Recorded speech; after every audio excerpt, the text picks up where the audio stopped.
When I was young, starting to really make it as an actor, I came in, I talked to my mother. I said, Ma, did you think that this was going to happen? I'd be so big and I'll be able to take care of everybody and I can do this and I can do that and I can. She said, boy, stop it right there, stop it right there, stop it right there. He said, if you only knew how many people that have been praying for you, how many prayer groups she put together, how many prayer cloths she gave me, how many times she splashed me with holy water to save my sorry behind her. She said it. She said, oh, you did it by yourself? I tell you what you can do by yourself. You can go outside, get a mop and a bucket and wash them windows. You can do that by yourself. Superstar. So I'm saying that to say I want to congratulate all the parents and friends and family and aunties and uncles and grandmothers and grandfathers and teachers and friends and enemies. All the people that helped you to get where you are today. Congratulations to you all. Number one, put God first in everything you do. Everything that you think you see in me, everything that I've accomplished, everything that you think I have, and I have a few things, everything that I have is by the grace of God. Understand that. It's a gift. 40 years ago, March 27th, 1975, it was 40 years ago, just this past March, I was flunking out of college. I had a 1.7 grade point average. I was sitting in my mother's beauty shop, and I'm looking in the mirror, and I see behind me this woman under the dryer. And every time she looked up, every time I looked up, she was looking at me, just looking me in the eye. And I didn't know who she was, and I said, she said, somebody give me a pen, give me a pencil, I have a prophecy. March 27, 1975, she said, boy, you are going to travel the world and speak to millions of people. Now, mind you, I was flunked out of college. I'm thinking about joining the Army. I didn't know what I was going to do, and she's telling me I'm going to travel the world and speak to millions of people. Well, I have traveled the world, and I have spoke to millions of people. But that's not the most important thing, the success that I had. The most important thing is that what she taught me and what she told me that day has stayed with me since. I've been protected. I've been directed. I've been corrected. I've kept God in my life, and it's kept me humble. I didn't always stick with him, but he always stuck with me. If you think you want to do what you think I've done, then do what I've done and stick with God. Number two, fail big. That's right. Fail big. Today's the beginning of the rest of your life. You only live once, so do what you feel passionate about. Take chances professionally.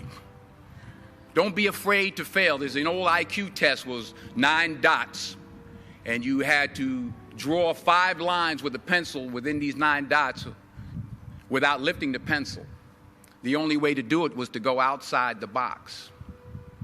So don't be afraid to go outside the box.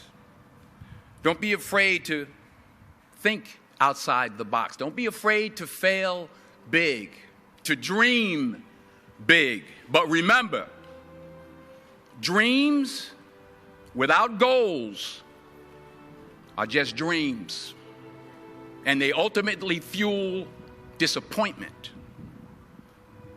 So have dreams, but have goals. Life goals, yearly goals, monthly goals, daily goals. I try to give myself a goal every day. And understand that to achieve these goals, you must apply discipline and consistency. In order to achieve your goals, you must apply discipline, which you have already done, and consistency every day, not just on Tuesday and miss a few days. You have to work at it every day. You have to plan every day. You've heard the saying, we don't plan to fail, we fail to plan. Hard work works. Working really hard is what successful people do. Remember, just because you're doing a lot more doesn't mean you're getting a lot more done. Don't confuse movement with progress. My mother told me, she said, yeah, because you can run in place all the time and never get anywhere. So continue to strive, continue to have goals, continue to progress. Number 3, you'll never see a U-Haul behind a hearse. I don't care how much money you make, you can't take it with you. And it's not how much you have. It's what you do with what you have. We all have different talents. Some of you will be doctors, some lawyers, some scientists, some educators, some nurses, some preachers. The most selfish thing you can do in this world is help someone else. Why is it selfish? Because the gratification, the goodness that comes to you, the good feeling that I get from helping others, nothing's better than that. Not jewelry, not big house I have, not the cars, but it's the joy. That's where the joy is, in helping others. That's where the success is. Finally, I pray that you put your slippers way under the bed tonight, so that when you wake up in the morning, you have to get on your knees to reach them. And while you're down there, say thank you for grace. Thank you for mercy. Thank you for understanding. Thank you for wisdom. Thank you for parents. Thank you for love. Thank you for kindness. Thank you for humility. Thank you for peace. Thank you for prosperity. Say thank you in advance for what's already yours. It's how I live my life. That's why I am, one of the reasons why I am today. Say thank you in advance for what is already yours. True desire in the heart for anything good is God's proof to you, sent beforehand to indicate that it's yours already. I'll say it again. True desire in the heart, that itch that you have, whatever it is you want to do, that thing that you want to do to help others and to grow and to make money, that desire, that itch, that's God's proof to you, sent beforehand already to indicate that it's yours. And anything you want good, you can have. So claim it. Work hard to get it. When you get it, reach back. Pull someone else up. Each one, teach one.